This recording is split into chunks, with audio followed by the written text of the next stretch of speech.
വിചാരിക്കുന്നത് പണം ഉണ്ടെങ്കിൽ ജീവിതത്തിൽ സന്തോഷം. ആരാ പറഞ്ഞെന്നെ ഇത്? ആരാ പറഞ്ഞെന്നെ? പണം ഉണ്ടെങ്കിലേ ജീവിതത്തിൽ സന്തോഷമുള്ളെന്ന് ആരാ പറഞ്ഞു തന്നെ? എന്റെ പ്രിയപ്പെട്ട പെങ്ങളെ, മഹാനായ നബി മുഹമ്മദ് മുസ്തഫ സല്ലല്ലാഹു അലൈഹി വസല്ലമ തങ്ങള് ആരാ പറഞ്ഞത്? പണമുണ്ടെങ്കിലേ വീട്ടിലെ സന്തോഷമുള്ള, സമാധാനമുള്ള, ആനന്ദമുള്ള, സുഖമുള്ളൂ എന്നാരാ നിനക്ക് പറഞ്ഞു തന്നത്? പെങ്ങളെ, ഇതൊന്നും വേണ്ട പൊന്നുമോള്, നല്ല ഒരു മനസ്സു മതി. അല്ലാഹുവിന്റെ പ്രവാചകൻ പറയുന്ന ഒരു പെണ്ണ് സ്വർഗത്തിലാ. ഈ ഒരുമിച്ച് കൂടിയ നൂറുകണക്കിന് പെണ്ണുങ്ങളെ നിങ്ങൾക്ക് സ്വർഗത്തിൽ പോകണോ? ഒരു നല്ല കാര്യം പറഞ്ഞു തരാ. അല്ലാഹുവിന്റെ സ്വർഗം ഓസിന് കിട്ടുന്ന ഒരു കാര്യം പറഞ്ഞു തരാ. അല്ലാഹുവിന്റെ റസൂൽ പറഞ്ഞു, ഒരു പെണ്ണ് സ്വർഗത്തിലാണ്. ഏത് പെണ്ണെന്നറിയോ? രാവിലെ വീട്ടിൽ നിന്ന് ജോലിക്ക് വേണ്ടി ഇറങ്ങി പോകുന്ന പ്രിയപ്പെട്ട ഭർത്താവിന്റെ കയ്യിൽ പിടിച്ചിട്ട് വൈകുന്നേരം ഇങ്ങോട്ട് വരുമ്പോ ഹറാമിന്റെ ഭക്ഷണവും പൈസയുമായിട്ട് വരല്ലേ. പട്ടിണി കിടക്കാൻ ഞാനും എന്റെ മക്കളും തയ്യാറാ. പട്ടിണി കിടക്കാനും ഞങ്ങള് തയ്യാറാ. ഹറാമിന്റെ പൈസയും ലോട്ടറി എടുത്ത പൈസയുമായി ഈ വീട്ടിലേക്ക് കടന്നു വരല്ലേ എന്ന് ഭർത്താവിനെ ഓർമ്മപ്പെടുത്തുന്ന പെണ്ണിന് അല്ലാഹു സ്വർഗം കൊടുക്കുമെന്ന് നബി മുഹമ്മദ് മുസ്തഫ സല്ലല്ലാഹു അലൈഹി വസല്ലമ തങ്ങൾ പറയുമ്പോ, പെങ്ങളെ, അവനെ കൊന്നിട്ടാണെങ്കിലും പണം വേണം, പണമുണ്ടെങ്കിലേ ജീവിതത്തിലെ സന്തോഷമുള്ളെന്ന് പറയുന്ന പെങ്ങള്, അല്ലാഹുവിന്റെ പ്രവാചകന്റെ ചരിത്രം അറിയുമല്ലോ. ഖദീജ ബീവിയെ നിനക്കറിയുമല്ലോ. അല്ലാഹുവിന്റെ പ്രവാചകനും ഖദീജ ബീവി റളിയല്ലാഹു തആല അൻഹാ 25 കൊല്ലമാണ് കുടുംബജീവിതം നയിച്ചത്. പക്ഷേ പ്രവാചകൻ 63ാമത്തെ വയസ്സിലും ഖദീജയെ കുറിച്ച് പറയുമായിരുന്നു. എന്ത് പറഞ്ഞാലും ഖദീജ, എന്ത് പറഞ്ഞാലും ഖദീജ. മറ്റുള്ള ഭാര്യമാരോട് പറയുമായിരുന്നു, എന്റെ ഖദീജാനെ പോലെയാകണം, എന്റെ ഖദീജ എങ്ങനെയായിരുന്നു, എന്റെ ഖദീജ ഇങ്ങനെയായിരുന്നു. മറ്റുള്ള ഭാര്യമാരോട് എപ്പോഴും ഖദീജാനെ കുറിച്ച് റസൂലുള്ളാഹി പറയുമായിരുന്നു. സഹിക്കാൻ കഴിയാതെ ഒരു ദിവസം ആയിഷ ബീബി ചോദിച്ചു പോയി, നബിയേ, ഈ കിളവിയോട് എത്ര സ്നേഹമെന്റെ നബിയേ. തന്റെ ഭാര്യയെ കിളവി എന്ന് വിളിച്ചപ്പോ റസൂലുള്ളാഹിന്റെ കണ്ണ് നിറഞ്ഞു പോയി. തന്റെ ഭാര്യയെ കിളവി എന്ന് വിളിച്ചപ്പോ റസൂലുള്ളാഹി സഹിച്ചില്ല. അവിടുത്തെ കണ്ണ് നിറഞ്ഞു പോയി. മരിക്കുന്ന കാലത്തോളം പ്രവാചകന് ഖദീജ എന്ന് പറഞ്ഞ കരയുമായിരുന്നു. എന്തിനാരെങ്കിലും അല്പം നല്ല ഭക്ഷണം കൊണ്ടു കൊടുത്താ ഖദീജാന്റെ കൂട്ടുകാരികൾക്ക് കൊടുത്തു വിടുമായിരുന്നു. അത്രയ്ക്ക് സ്നേഹമായിരുന്നു. തന്റെ പ്രിയപ്പെട്ട പൊന്നുമോൾ ഫാത്തിമ ബീബി റളിയല്ലാഹു തആല അൻഹയുടെ വീട്ടിലേക്ക് ഒരു പാവപ്പെട്ട മനുഷ്യനെ അല്ലാഹുവിന്റെ റസൂൽ പറഞ്ഞു വിട്ടു. അവസാനം ആ മനുഷ്യനുണ്ടല്ലോ, തന്റെ കയ്യിലിരുന്ന ഒരു മാല കാണിച്ചിട്ട് പറഞ്ഞു, യാ റസൂലല്ലാഹ്, അല്ലാഹുവിന്റെ റസൂലേ, നിങ്ങളുടെ പൊന്നുമോള് കഴുത്തിൽ കിടന്ന മാല ഊരി എനിക്ക് നൽകി നബിയേ. തന്റെ കയ്യിലിരിക്കുന്ന മാല എടുത്തിങ്ങനെ കാണിക്കുമ്പോ റസൂലുള്ളാഹി കരയുകയാ. അല്ലാഹുവിന്റെ റസൂല് കരയുകയാ. എന്തിനാ നബിയെ കരയുന്നത്? എന്തിനാ നബിയെ കരയുന്നത്? ഒരു മാല ഇങ്ങനെ കാണിച്ചപ്പോ റസൂലുള്ളാഹിന്റെ താടിയിലൂടെ കണ്ണുനീരൊഴുകുകയാ. എന്തിനാ കരഞ്ഞതെന്നറിയോ? ആ മാല ഏതെന്നറിയോ? തന്റെ ഖദീജാന്റെ കഴുത്തിൽ കിടന്ന മാലയാ. തന്റെ ഭാര്യയുടെ കഴുത്തിൽ കിടന്ന മാല കണ്ടപ്പോൾ റസൂലുള്ളാഹി കരഞ്ഞുപോയി. കാരണം എന്തെന്നറിയോ? ശൈബ് അബീ താലിബ് എന്ന് പറയുന്ന മലഞ്ചെരിവിലേക്ക് ഖുറൈശികൾ നാട് കടത്തുമ്പോ അല്ലാഹുവിന്റെ പ്രവാചകൻ പറഞ്ഞു, ഖദീജ, മക്കളെയും കൂട്ടിയിട്ട് നീ വീട്ടിലേക്ക് പോ ഖദീജ. മക്കളെയും കൊണ്ട് നീ നിന്റെ വീട്ടിലേക്ക് പോ ഖദീജ. പെങ്ങളെ, ആരാണ് ഖദീജ എന്ന് പഠിക്കണം. ആ ഖദീജാന്റെ ജീവിതം പോലെ ജീവിക്കാൻ പഠിക്കണം പൊന്നുമോള്. ഖദീജ ബീബി റളിയല്ലാഹു തആല അൻഹയോട് അല്ലാഹുവിന്റെ പ്രവാചകൻ പറഞ്ഞു, മക്കളെയും കൊണ്ട് നീ വീട്ടിലേക്ക് കടന്നു പോ ഖദീജ. കാരണം എന്തെന്നറിയോ? ഖദീജ കോടീശ്വരിയായിരുന്നു. പട്ടിണിയോ ദുരിതമോ വേദനയോ പ്രയാസമോ ഖദീജാനറിയില്ല.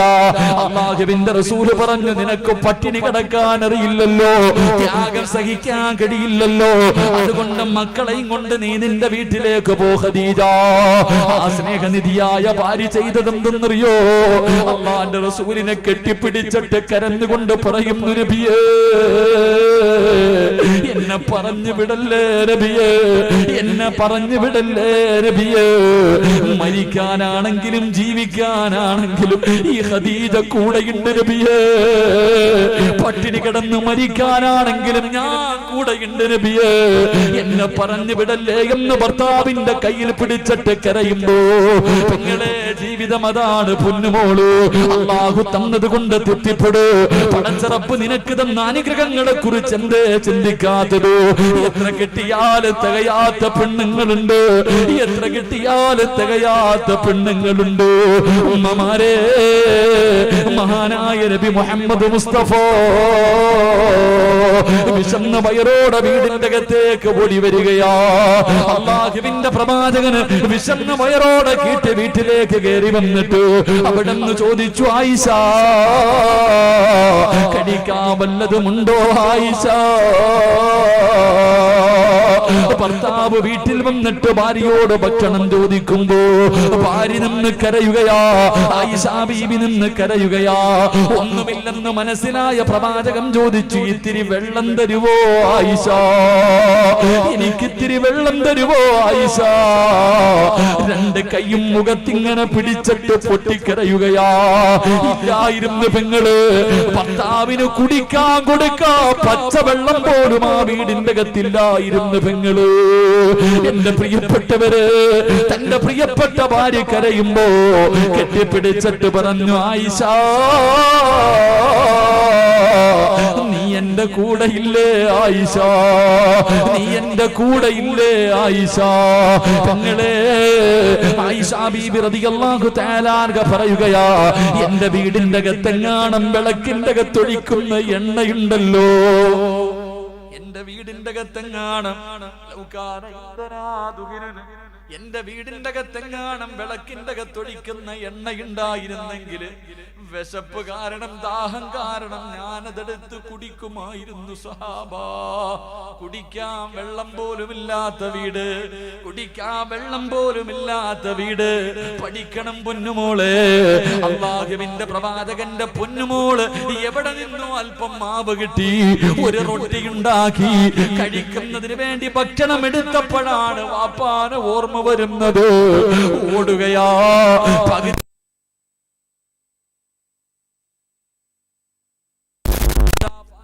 ബീബി പറഞ്ഞു, വാപ്പോ എന്റെ കൈ കൊണ്ടുണ്ടാക്കിയതാ, എന്റെ കൈ കൊണ്ടുണ്ടാക്കിയതാ.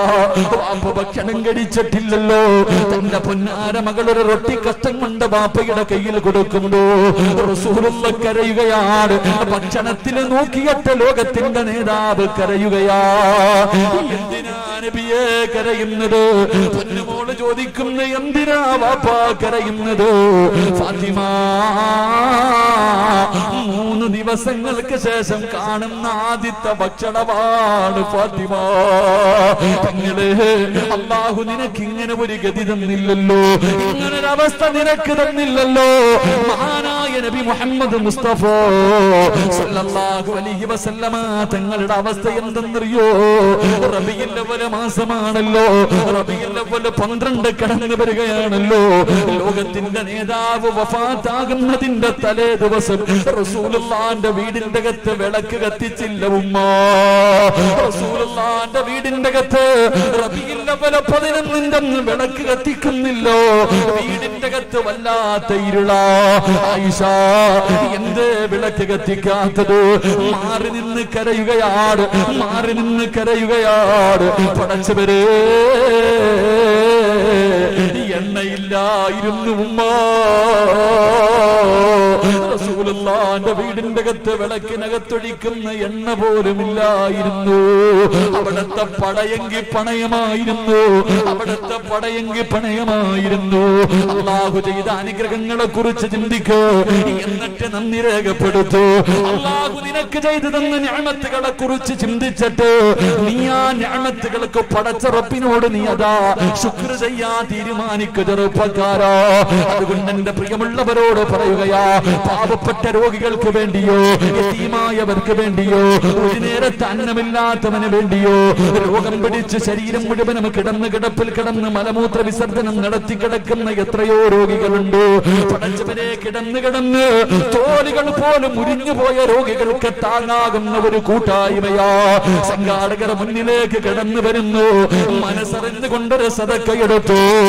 പ്രതിഫലം തരാമെന്ന് പറഞ്ഞത് അല്ലാഹുവാ, പ്രതിഫലം തരാമെന്ന് പറഞ്ഞത് അല്ലാഹുവാ. കൊടുത്തെന്ന് പറഞ്ഞു ഒരിക്കലും കുറയൂല, കൊടുത്തെന്ന് പറഞ്ഞു ഒരിക്കലും കുറയൂല. റസൂലുള്ളാഹി പറഞ്ഞത് എന്തെന്നറിയോ? അസ്സദഖത്തു റദ്ദുൽ ബലാ,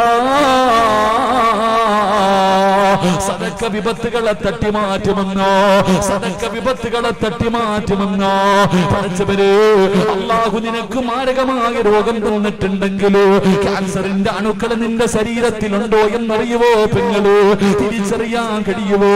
ബ്രെയിൻ ട്യൂമർ ഉണ്ടോ, കിഡ്നി തകർന്നു പോയിട്ടുണ്ടോ എന്ന് നമ്മളിൽ പലർക്കും അറിയൂല. പക്ഷേ മനസ്സറിഞ്ഞുകൊണ്ടൊരു സദക്ക കൊടുത്താൽ, മനസ്സറിഞ്ഞുകൊണ്ടൊരു സദക്ക കൊടുത്താൽ അല്ലാഹു നിനക്ക് തരാനിരിക്കുന്ന വിപത്തുകള് മരുന്നില്ലാതെ അല്ലാഹു ശിഫയാക്കി തരും. വാപ്പാ, അല്ലാഹു നിന്റെ രോഗങ്ങൾക്ക് ശിഫ തരികയാണ്. നിനക്ക് അല്ലാഹു സന്തോഷം തരികയാ, നിനക്ക് അല്ലാഹു സമാധാനം തരികയാ. പാവപ്പെട്ടവർക്ക് വേണ്ടിയാണ്, പാവപ്പെട്ടവർക്ക് വേണ്ടിയാണ്. മനസ്സറിഞ്ഞുകൊണ്ടൊരു സദക്ക എടുത്തു. അല്ലാഹുവേ, അല്ലാഹുവേ, മഴവെള്ളം പെയ്തപ്പോ, ഒന്ന് മഴ പെയ്തപ്പോ സർവ്വതും ഒലിച്ചു പോയ കാഴ്ച കണ്ടവരല്ലോ, എല്ലാം നഷ്ടപ്പെട്ടു പോയ കാഴ്ച കണ്ടവരല്ലോ. ഈ വയനാടിന്റെ പരിസരത്തുള്ള ഒരു ചെറുപ്പക്കാരൻ കരഞ്ഞുകൊണ്ട് പറയുന്നു, ഉസ്താദേ, എന്റെ വീട് ഇടിഞ്ഞു വീണപ്പോ ആ കാഴ്ച കണ്ടിട്ട് എന്റെ ഉമ്മയുടെ ബോധം നഷ്ടപ്പെട്ടു പോയി, ഉമ്മയുടെ ബോധം നഷ്ടപ്പെട്ടു പോയി. ഇരുന്ന് ചിരിക്കുകയാണ് ഉസ്താദ്. പടച്ചവനെ, എന്റെ പ്രിയ സുഹൃത്ത് മുജീബൊക്കെ വിളിച്ചിട്ട് പറഞ്ഞു, ഉസ്താദേ, നെഞ്ചു പൊട്ടുന്ന കാഴ്ചയാ.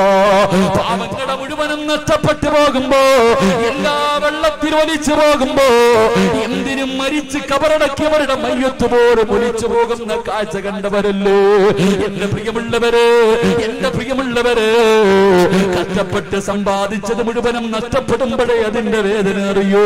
അല്ലാ, ആ പാവങ്ങളെ നീ സഹായിക്കണേ അല്ലാ. നഷ്ടപ്പെട്ടു പോയവർക്കൊരു വഴി തുറന്നു കൊടുക്കണേ അല്ലാ. അതുകൊണ്ട് സംഘാടകർ പാവങ്ങൾക്ക് വേണ്ടിയാ വരുന്നത്, പണക്കാർക്ക് വേണ്ടിയല്ലോ, അവരുടെ മക്കൾക്ക് വേണ്ടിയല്ലോ, അവർക്ക് വീട് വെക്കാൻ വേണ്ടിയല്ലോ, അവർക്ക് നാട്ടുകാരുടെ മുന്നിൽ വലിയവനാകാനല്ലോ. ഒരു നേരത്തെ അന്നമില്ലാത്തവന്, പാവപ്പെട്ടവര് ഭക്ഷണം കൊടുക്കുന്നതിന് വേണ്ടിയോ, മരുന്ന് കൊടുക്കുന്നതിന് വേണ്ടിയോ. പടച്ചവനെ, ഇനി മുതൽ കിടന്ന് കിടപ്പിൽ കിടന്നിട്ട് ഒരു ഉമ്മയുടെയും തോല് പൊട്ടാൻ പാടില്ല, ഒരു വാപ്പയുടെയും തോല് പൊട്ടാൻ പാടില്ല. പടച്ചവനെ വിട്ട് വാങ്ങിക്കൊടുക്കുന്നതിന് വേണ്ടിയാണ്. ബാത്റൂമിലേക്ക് പോകാൻ പോലും കഴിയാതെ കിടക്കുന്ന വാപ്പമാർ ഒരു വീൽചെയർ വാങ്ങിക്കൊടുക്കുന്നതിന് വേണ്ടിയാണ്. പടച്ചവനെ, കാലില്ലാത്തവർക്ക്, കൈയില്ലാത്തവർക്ക്, കണ്ണില്ലാത്തവർക്ക് പടച്ചവനെ സഹായത്തിന്റെ ഹസ്തവുമായി കിടന്നു വരികയാ. അല്ലാഹു തരാമെന്ന് പറഞ്ഞ പ്രതിഫലം, അല്ലാഹു തരാമെന്ന് പറഞ്ഞ പ്രതിഫലം. ഇന്നല്ലാഹ അസ്തറാ മിനൽ മുഅ്മിനീന അൻഫുസഹും വ അംവാലഹും ബിഅന്ന ലഹുമുൽ ജന്ന. സ്വർഗം തരാമെന്നല്ലയാ പറഞ്ഞത്, അല്ലാഹുവാണ് പറഞ്ഞത് സ്വർഗം തരാമെന്ന്. വേണോ ചെറുപ്പക്കാരാ? അല്ലാഹുവിന്റെ സ്വർഗം വേണോ? നിങ്ങളെ പടച്ചറപ്പിന്റെ സ്വർഗം വേണോ? ചോദിക്കാ സമയമില്ല. കയ്യിൽ കിടക്കുന്ന സ്വർണം നല്ല കാര്യത്തിന് വേണ്ടി കൊടുക്കുമെങ്കിലോ. നീ ഒരുപാട് വേദന സഹിച്ചവളല്ലോ, ഒരുപാട് കാഴ്ചകൾ കണ്ടവളല്ലോ. എന്റെ പ്രിയപ്പെട്ടവരെ, മനസ്സറിഞ്ഞിട്ട് കൊടുത്തു. അല്ലാഹു തരുന്ന പ്രതിഫലം, ഒന്നാമത്തെ പ്രതിഫലം നിന്റെ ജീവിതത്തിലെ പ്രയാസങ്ങളോ, നിന്റെ ജീവിതത്തിലെ ദുഃഖവും ദുരിതവും, അല്ലാഹു വേദനകളും മാറ്റി തരുമെന്ന് നബി മുഹമ്മദ് മുസ്തഫ സല്ലല്ലാഹു അലൈഹി വസല്ലമ തങ്ങൾ പറയുമ്പോ രണ്ടാമത്തെ പ്രതിഫലം എന്താ? വഅബ്ശിറൂ ഫിൽ ജന്ന, പടച്ചറപ്പിന്റെ സ്വർഗമുണ്ടല്ലോ, ലഹും ജന്നാത്തുൻ തജ്രി മിൻ തഹ്തിഹൽ അൻഹാർ, പാലരുവികളും തേനരുവികളും എടുക്കുന്ന പടച്ചറപ്പിന്റെ സ്വർഗമുണ്ടല്ലോ. പോകണ്ടേ ചെറുപ്പക്കാരാ, കാണണ്ടേ ചെറുപ്പക്കാരാ, മരിക്കുന്ന സമയത്ത് പടച്ചറപ്പിന്റെ സ്വർഗം കണ്ടിട്ട് വെള്ളിയാഴ്ച രാവിലെ ലാ ഇലാഹ ഇല്ലല്ലാഹ് എന്നും പറഞ്ഞു മരിക്കാ കൊതിയില്ലേ പൊന്നുമോന്? അല്ലാഹു നിങ്ങൾക്ക് തരുന്ന പ്രതിഫലമാണെന്ന് നബി മുഹമ്മദ് മുസ്തഫ. ബക്കറ്റ് പിരിവൊന്നും ഇല്ല ഇവിടെ. പടച്ചവനെ, ബക്കറ്റ് പിരിവില്ലാത്ത ഒരു ആദ്യത്തെ സംഘാടകര അല്ലാഹു ഈമാൻ തരുമാറാകട്ടെ. എന്താപ്പാ ബക്കറ്റ് ഉണ്ടോപ്പാ? ഒരു ബക്കറ്റ് എടുത്തിട്ടോ. ബക്കറ്റ് ഉള്ളെടുത്ത ബക്കറ്റ് എപ്പോ എടുത്തിട്ട് പാടെ. എടുത്ത കാശ് ശൈത്താൻ പറയും തിരിച്ചു വെച്ചേക്കാം. ശൈത്താൻ പറയും ആ തിരിച്ചു വെച്ചേക്കാം, ഓന്റെ തലയ്ക്കൊന്നു കൂട്. എടുത്തോ സ്വർഗം അല്ലാഹു തരും. അല്ലാഹു നൽകി അനുഗ്രഹിക്കുമാറാകട്ടെ. സംഘാടകരെന്താ പോയി ബക്കറ്റ് എടുത്തിട്ട് വാ. സ്വല്ലല്ലാഹു അലാ മുഹമ്മദ്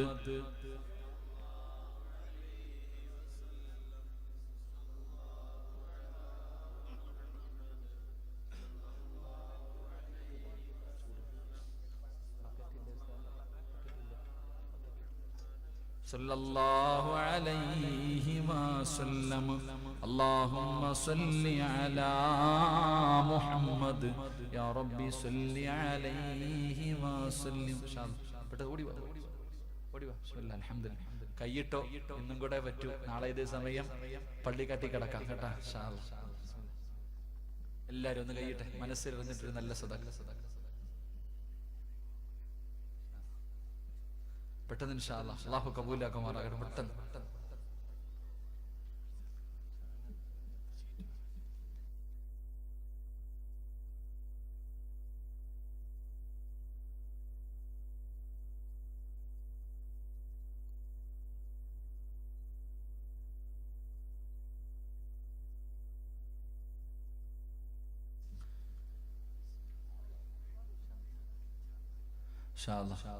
ഷംനാദിന്റെ ലൈസൻസ് ഇവിടെ കിട്ടിയിട്ടുണ്ട് കേട്ടാ.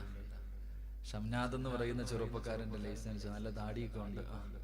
ഷംനാദിന്റെ ലൈസൻസ് ഇവിടെ ഉണ്ട് കേട്ടാ. ഷാല മേടിച്ചോളൂ. അല്ലാഹു സ്വീകരിക്കുമാറാകട്ടെ. തലയുടെ മുകളിൽ നോക്കൊരു മലക്ക് നിന്നെയും കാത്ത് നിൽക്കുന്നുണ്ട്. പോക്കറ്റിൽ വെച്ചിട്ട് നീ ഇട്ടില്ലെങ്കിൽ ആ മലക്കിന്റെ ശാപം കിട്ടും, ഇട്ട ആ മലക്കിന്റെ ദുആ കിട്ടും. ഏത് വേണമെന്ന് നിങ്ങൾ തീരുമാനിക്കും. അല്ലാഹു ബർക്കത്ത് ചെയ്യുമാറാകട്ടെ. അല്ലാഹു ബർക്കത്ത് ചെയ്യുമാറാകട്ടെ. എന്റെ പ്രിയമുള്ള സഹോദരങ്ങളെ, പ്രവാചകൻ പറഞ്ഞു, രണ്ട് പെങ്ങളെ, പണമൊന്നും വേണ്ട മോളെ, പട്ടിണിയെങ്കിൽ പട്ടിണി, സന്തോഷമെങ്കിൽ സന്തോഷം, ദുഃഖമെങ്കിൽ ദുഃഖം, സമാധാനത്തോടെ ജീവിക്ക്. ഏറ്റവും വലിയ സമ്പത്ത് സ്നേഹമാണ്. അത് മനസ്സിന്റെ ഉള്ളിലുണ്ടെങ്കിൽ ഒന്നും വേണ്ട. കഞ്ഞിയും വേറെങ്കിൽ കഞ്ഞിയും വേറെ. നീ കണ്ടിട്ടില്ലേ ഈ റോഡിൽ കുഴിയെടുക്കണ തമിഴ്നാട്ടിലെ ആൾക്കാർ? അല്ലാ, ഭാര്യയും ഭർത്താവും കൂടെ ഒരുമിച്ച് നിന്നാ കുഴിയെടുക്കണേ. കടത്തിനെ കിടക്കണ കിടപ്പണ്ട. എന്തൊരു സന്തോഷം എന്നറിയോ? നിന്റെ കൊട്ടാരത്തിൽ അത് കിട്ടൂല. കാരണം എന്തേ? നിനക്ക് എത്ര കിട്ടിയാലും തികയില്ല, അവർക്ക് കിട്ടിയ തികയും. അതാ വ്യത്യാസം. അല്ലാഹു ഈമാൻ തരുമാറാകട്ടെ. അല്ലാഹു ഈമാൻ തരുമാറാകട്ടെ. എന്റെ പ്രിയമുള്ള സഹോദരങ്ങളെ, മഹാനായി നബി മുഹമ്മദ് മുസ്തഫ സ്വല്ലല്ലാഹു അലൈഹി വസല്ലമ തങ്ങൾ പറഞ്ഞു, രണ്ടാമത്തെ പ്രതിഫലം പ്രവാചകൻ അവിടെന്ന് പറഞ്ഞു, സ്വഹാബ അവിടെന്ന് പറഞ്ഞു, വറള ബിമാ ഖസമല്ലാഹു ലക തകുന്ന ഗനന്നാസ്. അല്ലാഹു തന്നതുകൊണ്ട് തൃപ്തിപ്പെടുന്നവന് അവനാണ് ലോകത്തിലെ ഏറ്റവും വലിയ കോടീശ്വരൻ. അവൻ അല്ലാഹുവിന്റെ സ്വർഗ്ഗമുണ്ടെന്ന് നബി മുഹമ്മദ് മുസ്തഫ. ഉറക്കെ നബി മുഹമ്മദ് മുസ്തഫ സല്ലല്ലാഹു അലൈഹി വസല്ലം. അല്ലാഹു എല്ലാവർക്കും ഖൈറും ബറക്കത്തും. അല്ലാഹുവേ, ആരെല്ലാം മനസ്സറിഞ്ഞുകൊണ്ടൊരു സദഖ ചെയ്യുന്നു, അല്ലാഹുവേ നീ അവരുടെ ദുനിയാവും ആഖിറവും നീ രക്ഷപ്പെടുത്തണേ തമ്പുരാനെ. എന്റെ പ്രിയമുള്ളവരെ, മഹാനായി നബി മുഹമ്മദ് മുസ്തഫ സല്ലല്ലാഹു അലൈഹി വസല്ലം തങ്ങൾ പറഞ്ഞു, വിശുദ്ധ ഖുർആനിലെ 3 ആയത്തുകൾ, അല്ലാഹുവിന്റെ പരിശുദ്ധമായ ഖുർആനിലെ 3 ആയത്തുകൾ ആരെങ്കിലും എല്ലാ ദിവസവും ഓതിയാൽ 2 പ്രതിഫലം, 70,000 മലക്കുകളുടെ സംരക്ഷണം. 70,000 മലക്കുകളുടെ സംരക്ഷണം. മരിച്ച ഷഹീദിന്റെ കൂലി അല്ലാഹു നൽകി അനുഗ്രഹിക്കുമാറാകട്ടെ. അല്ലാഹു നൽകി അനുഗ്രഹിക്കുമാറാകട്ടെ. ഇൻഷാ അല്ലാഹ് അതുകൂടെ പറഞ്ഞിട്ട് വേണം നമുക്ക് ദുആ ചെയ്ത് പിരിയാൻ. ഇൻഷാ അല്ലാഹ് പറഞ്ഞു തരട്ടെ. പറഞ്ഞു തരട്ടെ, ഉറക്കൊന്ന് പറഞ്ഞു തരട്ടെ. പറയട ചങ്ങായിമാരെ, പറഞ്ഞു തരട്ടെ. നിങ്ങൾ എന്തിനും കൂടെ ഉണ്ടല്ലോ. സബ് ജൂനിയർ വിഭാഗം എന്തിനുണ്ട്. അൽഹംദുലില്ലാ. അള്ളാഹു മക്കളെയൊക്കെ സാലിഹീങ്ങളിൽ പെടുത്തുമാറാകട്ടെ. സാധാരണ കൊച്ചുകുട്ടികളെ പറയുമ്പോൾ അവന്മാര് നമ്മളെ ശശിയാക്കല പതിവ്. കൊച്ചുകുട്ടികളെ എന്തെങ്കിലും പറയും. ഇന്നത്തെ ചെറുപ്പക്കാരൊക്കെ വലിയ ബുദ്ധി. അപ്പൊ നബിദിനൊക്കെ കടന്നു വരുമ്പോ റബീഉൽ അവ്വൽ മാസമാണ്, മൗലിദിന്റെ ഒക്കെ കാര്യങ്ങൾ കടന്നു വരുമ്പോ എന്റെ പ്രിയപ്പെട്ട സഹോദരങ്ങളെ, ഞാനൂലുകൾ വാലു വെക്കണ പോലെ ഇങ്ങനെ കേൾക്കിയിട്ട് അവിടെ ഉണ്ടോ ഇവിടെ ഉണ്ടോ എന്ന് ചോദിക്കുന്ന കാലവാ. അള്ളാഹു നമ്മുടെ വളർന്നു വരുന്ന യുവ സമൂഹത്തിന് അള്ളാഹു ഈമാൻ നൽകി അനുഗ്രഹിക്കുമാറാകട്ടെ. ചെറുപ്പക്കാർക്കൊക്കെ വലിയ ബുദ്ധിയാണ്. എന്നിട്ട് നോക്ക്, ചെറുപ്പക്കാർക്ക് ഞാൻ തന്നെ ഒരു പയ്യന്റെ മുന്നിൽ മുട്ടുമടക്കി പോയി. ഒരു ചെറുപ്പക്കാരന്റെ ഒരു ചോദ്യത്തിന്റെ മുന്നിൽ ഇന്ന് ഉത്തരം കിട്ടാത്ത ഒരു ചോദ്യം. എന്നിട്ട് നോക്ക്, ആദം നബി അലൈഹിസ്സലാമിന്റെ വാരി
ഏത് സൂറത്താ? ബിസ്മില്ലാഹിർ റഹ്മാനിർ റഹീം.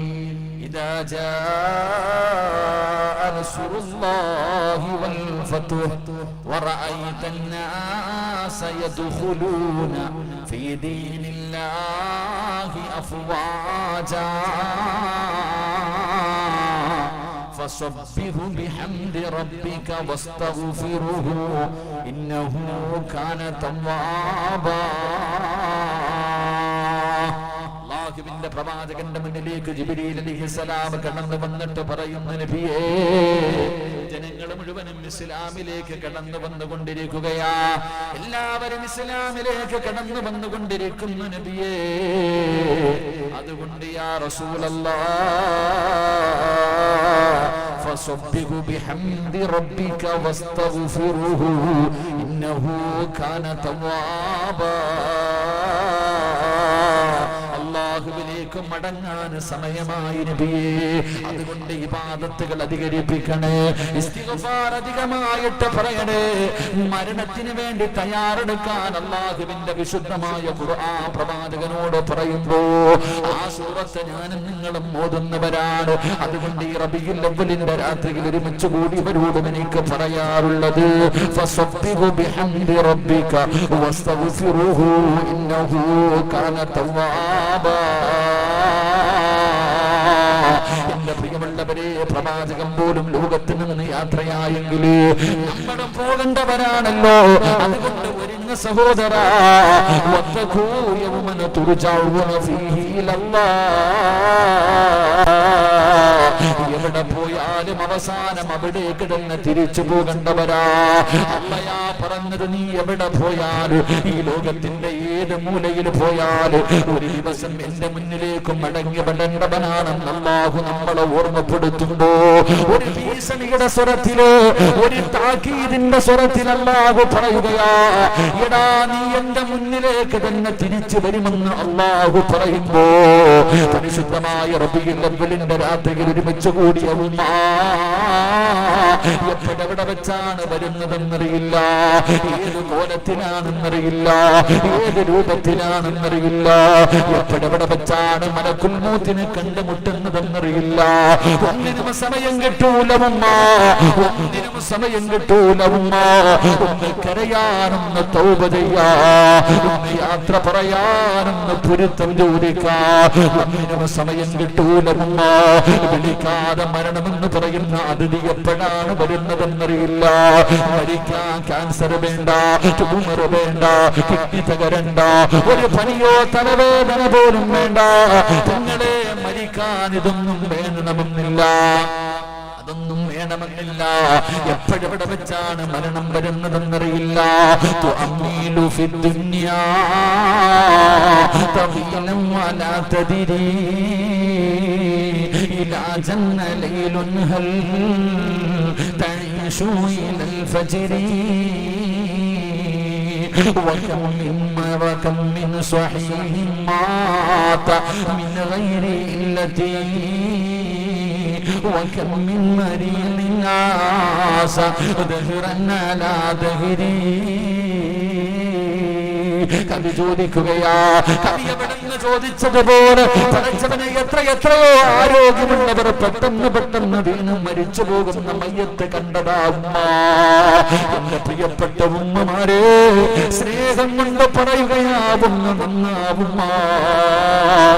എപ്പോഴും പറയുന്ന സിറാജ് ഉസ്താദേ, മരണത്തിന്റെ പ്രസവത്തിന് വല്ലാത്ത വേദനയാ. ആ വേദന അനുഭവിച്ചവളല്ലേ ഉമ്മ.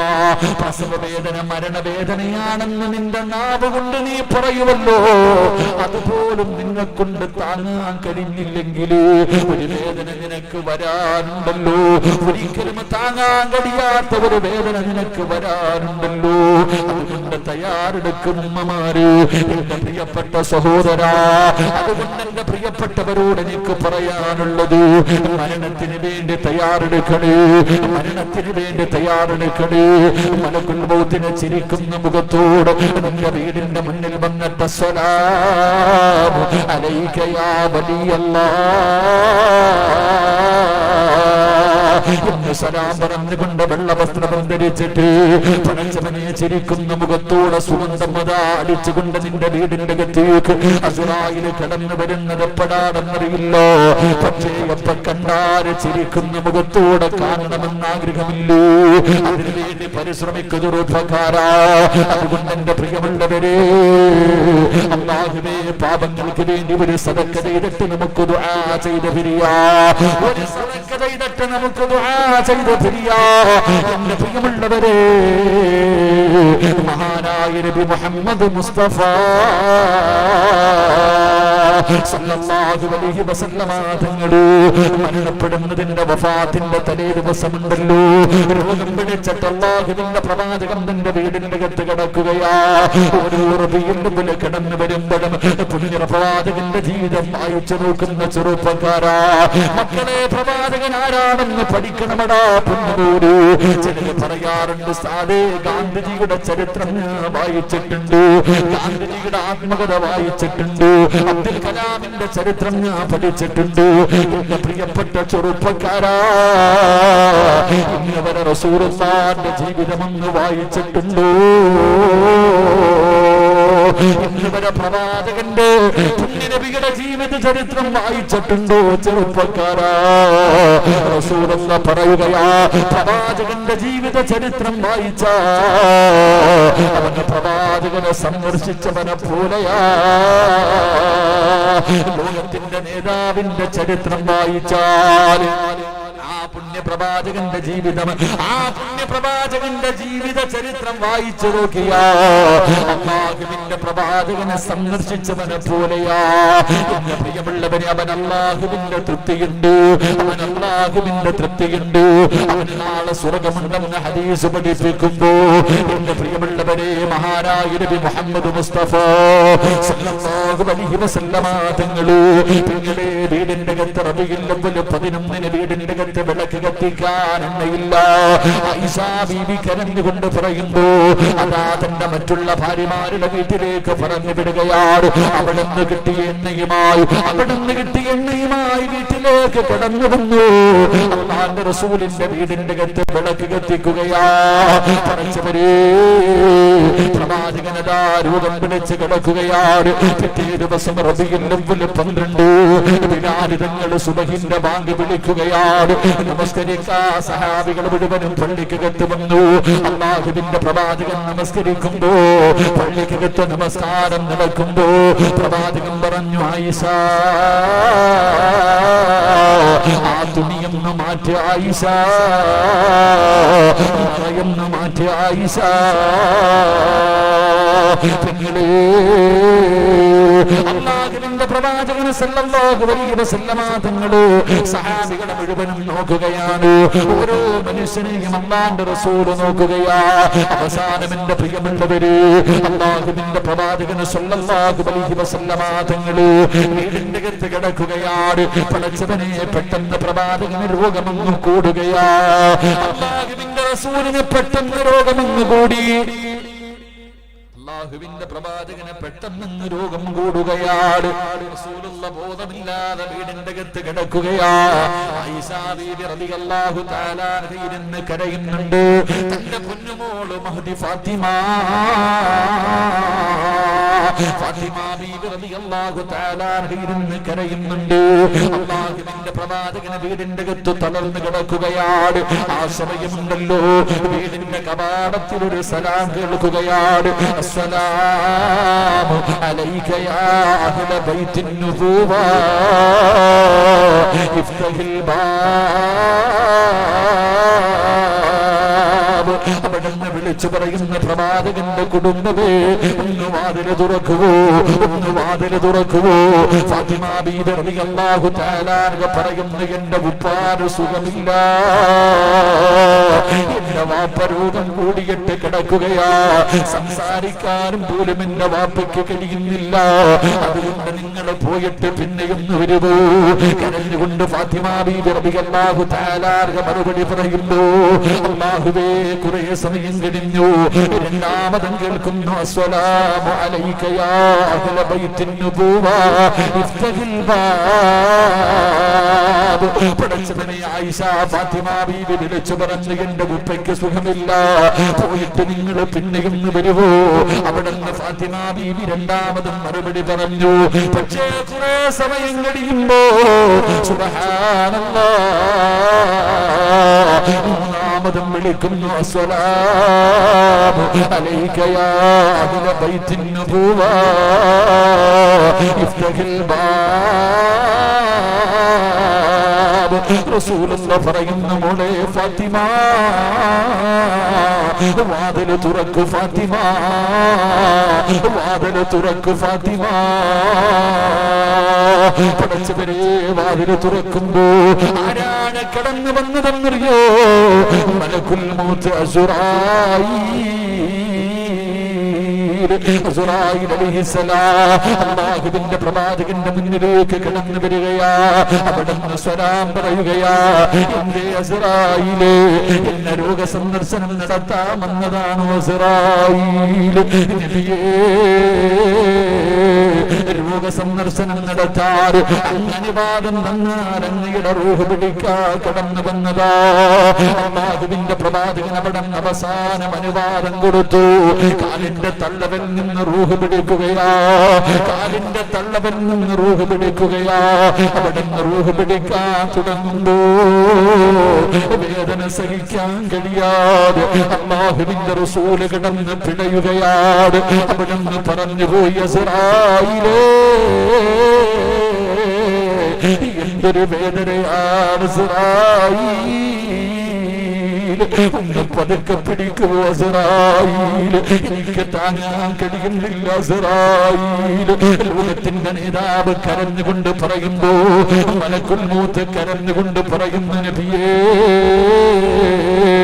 ഇതിനെക്കാലം മയമായി റൂഹ് പിടിക്കാൻ എനിക്കറിയില്ല നബിയേ, ഇതിനെക്കാലം മയമായി പിടിക്കാൻ എനിക്കറിയില്ല നബിയേ.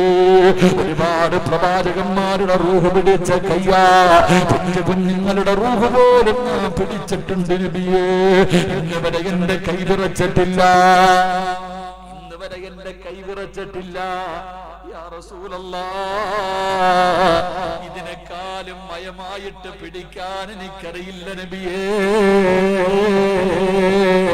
നിങ്ങളെ ആരുടെ റൂഹ് പിടിച്ചപ്പോഴെന്നറിയോ, ആരുടെ റൂഹ് പിടിച്ചതെപ്പോഴെന്നറിയോ, റബീഉൽ അവ്വൽ 11 രോഗം പിടിച്ച റസൂലുള്ളാഹ് വീടിന്റെ അകത്ത് കിടക്കുമ്പോ, രോഗം പിടിച്ചിട്ട് വീടിന്റെ അകത്ത് കിടന്ന പ്രവാചകന് പെട്ടെന്ന് ഞെട്ടി ഉണർന്നിട്ട് വിളിക്കുന്നു, ആയിഷ ആയിഷ ആയിഷ, പെട്ടെന്ന് ആയിഷ ആയിഷ ബീബി റളിയല്ലാഹു തആല അൻഹാ അല്ലാഹുവിന്റെ പ്രവാചകന്റെ മുന്നിലേക്ക് ഓടി വരുമ്പോ അവിടെന്ന് പറഞ്ഞു, ആയിഷ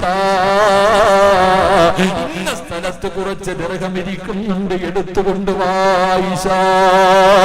ഇന്ന സ്ഥലത്ത് 6 or 7 ദിർഹം അവിടെ വെച്ചിട്ടുണ്ട്, എടുത്തുകൊണ്ട് വാ ആയിഷ. വീടിന്റെ അകത്ത് വെച്ചിരുന്ന ദിർഹം എടുത്തുകൊണ്ട് വന്ന പ്രവാചകന്റെ കരത്തിലേക്ക് വെച്ച് കൊടുക്കുമ്പോ റസൂലുള്ളാഹ് കരയുകയാ, അല്ലാഹുവിന്റെ പ്രവാചകൻ കരയുകയാ, എന്തേ നബിയേ എന്തേ നബിയേ. ആയിഷ ഇതെന്റെ കയ്യിലിരിക്കുന്ന സമയത്താണ് ഞാൻ ഇന്ന് മരണപ്പെട്ടു പോകുന്നതെങ്കിൽ ഞാൻ രക്ഷപ്പെടൂലല്ലോ ആയിഷ. അതുകൊണ്ട് എന്റെ കണ്ണടയുന്നതിന് മുമ്പ് പാവങ്ങൾക്ക് കൊണ്ടുപോയി സദഖ കൊടുക്കുക ആയിഷ. തന്റെ വീടിന്റെ അകത്തിരുന്ന അവസാനത്തെ ദിർഹവും സദഖ കൊടുത്ത നബി മുഹമ്മദ് മുസ്തഫ. തന്റെ വീടിന്റെ അകത്തിരുന്ന അവസാനത്തെ ദിർഹവും സദഖ കൊടുത്ത നബി മുഹമ്മദ് മുസ്തഫ. അല്ലാഹുവേ, ഒന്നുമില്ലാത്തവനെ പോലെ ഒന്നുമില്ലാത്തവനെ പോലെ പാതിരാത്രി സുജൂദിൽ കിടന്നിട്ട് ആയിഷ ബീവിയും റസൂലുള്ളാഹിയും വീടിന്റെ അകത്ത് പട്ടിണി കിടക്കുകയാണ്. പ്രവാചകന്റെ ഒട്ടിക്കിടക്കുന്ന വയറ് കണ്ടിട്ട് ആയിഷ ബീവി ഇരുന്ന് കരയുകയാ. അവസാനം തളർന്ന് ഉറങ്ങിപ്പോയി. രാത്രി നോക്കുമ്പോ ആയിഷ ബീവി നോക്കുമ്പോ അടുത്തിരുന്ന ഭർത്താവിനെ കാണുന്നില്ല. ഞെട്ടി ഉണർന്നിട്ട് തെരയുമ്പോ സുജൂദിൽ കിടന്നിട്ട് അല്ലാഹുവിന്റെ പ്രവാചകനെ കരഞ്ഞുകൊണ്ട് ദുആ ചെയ്യുകയാ. ആയിഷ ബീവി അടുത്തേക്ക് ചെല്ലുമ്പോ എന്തേ പറയുന്നതെന്നറിയോ, അല്ലാഹുമ്മ ഹീനി മിസ്കീനാ വഅമിത്നി മിസ്കീനാ. പടച്ചവനെ, ഒരു പാവപ്പെട്ടവനെ പോലെ ഈ ദുനിയാവിൽ എനിക്ക് ജീവിക്കണമല്ലോ, ഒരു പാവപ്പെട്ടവനെ പോലെ എന്നെ നീ യാത്രയാക്കണേ അല്ലോ. അങ്ങനെ ദുആ ചെയ്ത പ്രവാചകൻ പടച്ചവനെ പാവപ്പെട്ടവനെ പോലെ ഒന്നുമില്ലാതെ എല്ലാ നല്ല കാര്യങ്ങൾക്ക് വേണ്ടി കൊടുത്തിട്ട് അവസാനം അവിടത്തെ പടയെങ്കി പോലും പണയമായിരുന്നു. അല്ലാഹുവേ, പടച്ചവനെ, പ്രവാചകന് മരണവേദന സഹിക്കാൻ കഴിയാതെ കരഞ്ഞുകൊണ്ട് പറഞ്ഞു പോയി, അസ്റായീലേ ഒന്ന് പതുക്കെ പിടിക്കൂ. ഇല്ല നബിയേ, എനിക്കറിയില്ല നബിയേ, എനിക്കറിയില്ല നബിയേ. അവിടത്തെ റൂഹ് ഇങ്ങനെ പിടിച്ചുകൊണ്ടിരിക്കുകയാ. ഓരോ റബീഉൽ അവ്വൽ കടന്നു വരുമ്പോഴും മനസ്സിന്റെ ഉള്ളിലേക്ക് കടന്നു വരേണ്ട ചില കാര്യങ്ങളുണ്ട്. എന്റെ പ്രിയപ്പെട്ട സഹോദരാ, അല്ലാഹുവിന്റെ പ്രവാചകൻ എഴുന്നേൽക്കുന്നുണ്ട്, തിരിച്ചു കിടക്കുന്നുണ്ട്. റസൂലുള്ളാഹി എഴുന്നേൽക്കുന്നുണ്ട്, തിരിച്ചു കിടക്കുന്നുണ്ട്. കടന്നു പിടയുകയാണ്. ആയിഷ ബീവി റളിയല്ലാഹു തന്റെ ഭർത്താവിന്റെ തല പിടിച്ച് മടിത്തട്ടിൽ വെച്ചിട്ട് ആയിഷ ബീവി റളിയല്ലാഹു തആല ആ വെള്ളം കൊണ്ട് അല്ലാഹുവിന്റെ റസൂലിന്റെ മുഖം ഇങ്ങനെ തുടച്ചു കൊടുക്കുകയാ. അല്ലാഹുവിന്റെ റസൂൽ തന്റെ പ്രിയപ്പെട്ട ഭാര്യയോട് പറഞ്ഞിരുന്നെന്നറിയോ, ഈ വാല് കേൾക്കാൻ ഒഴുകിയെത്തിയ പെങ്ങന്മാരെ, റസൂലുള്ള തന്റെ ഭാര്യയായ ആയിഷ ബീവിയോട് പറഞ്ഞിരുന്നെന്നറിയോ, ആയിഷ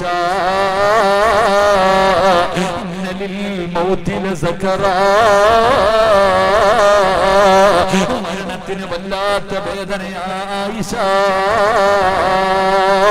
എന്തിനാണ് പറഞ്ഞു കൊടുത്തതെന്നറിയോ?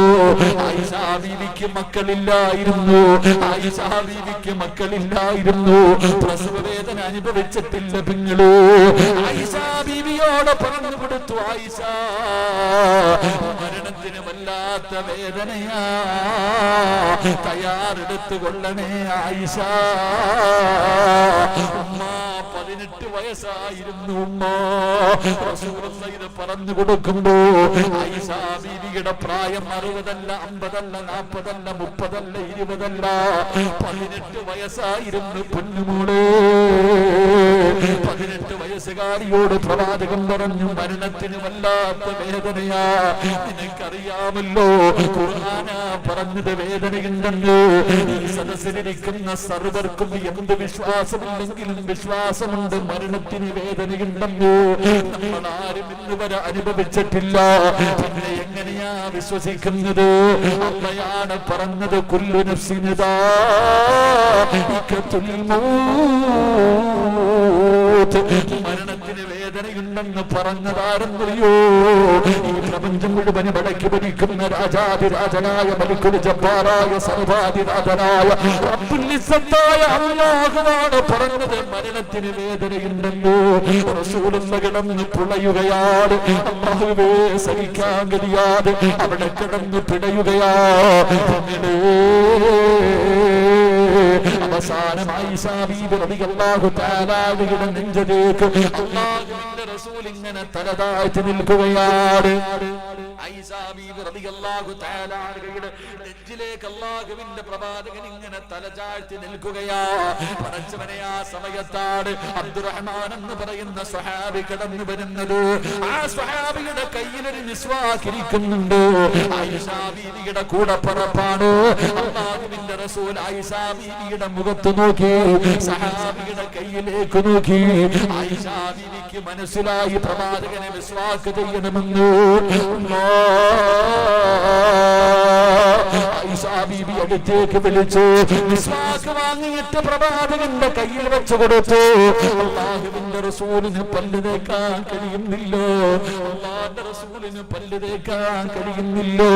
കൈ ചലിപ്പിക്കാൻ കഴിയുന്നില്ലോ. ആയിഷ ബീവി റളിയല്ലാഹു തആല അൻഹ ആ മിസ്വാക്ക് എടുത്ത് തന്റെ വായ്ക്കകത്ത് വെച്ച് ചവച്ചരയ്ക്കുകയാണ്.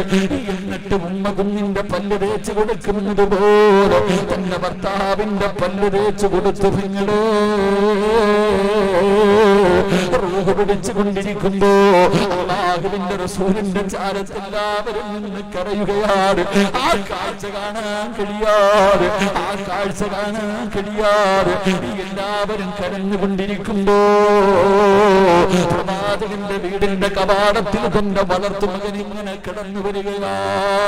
റസൂലുള്ളാഹിന്റെ വളർത്തുമകൻ ഇങ്ങനെ കിടന്നു വരുമ്പോ അല്ലാഹുവിന്റെ റസൂലിന്റെ കൈയൊന്ന് ചലിക്കുകയാ. പ്രവാചകന്റെ കൈയൊന്ന് ചലിക്കുകയാ.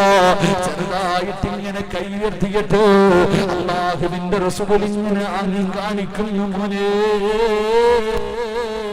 അല്ലാഹുവിനോടൊന്ന് ദുആ ചെയ്യുന്നേ. അല്ലാഹു എന്റെ മരണം എളുപ്പമാക്കി തരാ. അല്ലാഹു എന്നോടൊന്ന് കരുണ കാണിക്കാ. അവനൊന്ന് ദുആ ചെയ്യുന്ന പറഞ്ഞ് ആംഗ്യം കാണിച്ചെന്ന് ചരിത്രം പഠിപ്പിക്കുമ്പോ പതിരാത്രി ഒരുമിച്ച് കൂടിയവരെ ഉറപ്പുണ്ടോ? ലോകത്തിന്റെ നേതാവ് പോലും വേദന സഹിക്കാൻ കഴിയാതെ പിടഞ്ഞു പോയതെങ്കിലോ എന്റെയും നിങ്ങളുടെയും മരണത്തെ കുറിച്ച് എന്തേ ആലോചിക്കാത്തതോ? 70,000 മലക്കുകൾ അടങ്ങുന്ന ഒരു സൈന്യം കടന്നു വന്നിട്ട് തല്ലിൽ ചതയ്ക്കുന്ന ഒരു രംഗമെന്തേ മറന്നു പോകുന്നതോ? ഇതാ ബലഗത്തിത്തറാക്കി വകീല മൻറാക്ക് വലന്ന അന്നഹുൽ ഫിറാക്ക് വൽതഫത്തി സാഖു ബിസാഖ് ഇലാ റബ്ബിക യൗമഇദിൽ മസാഖ്. മലക്കുകളെ ചുറ്റുപാടും മുഴുവനും നിന്നിട്ട് കല്ലിച്ചതയ്ക്കുന്ന രംഗത്തെ കുറിച്ചെന്തേ ചിന്തിക്കാത്തത്? വലിച്ചു പറിക്കുന്ന രംഗത്തെ കുറിച്ചെന്തേ ചിന്തിക്കാത്തത്? ആ വേദന സഹിക്കാൻ കഴിയാതെ കിടപ്പിൽ കിടന്ന് മലമൂത്ര വിസർജനം നടത്തുമല്ലോ, അതിലൂടെ പതയും നുരയും വരുമല്ലോ, മൃഗങ്ങളെ കിടന്ന് വിളിക്കുന്നത് പോലെ മുക്കറയിടുമല്ലോ. അല്ലാ, നിങ്ങളെ നീ കാക്കണമല്ലോ, നിങ്ങളുടെ മരണവേദന കുറച്ച് തരണമല്ലോ.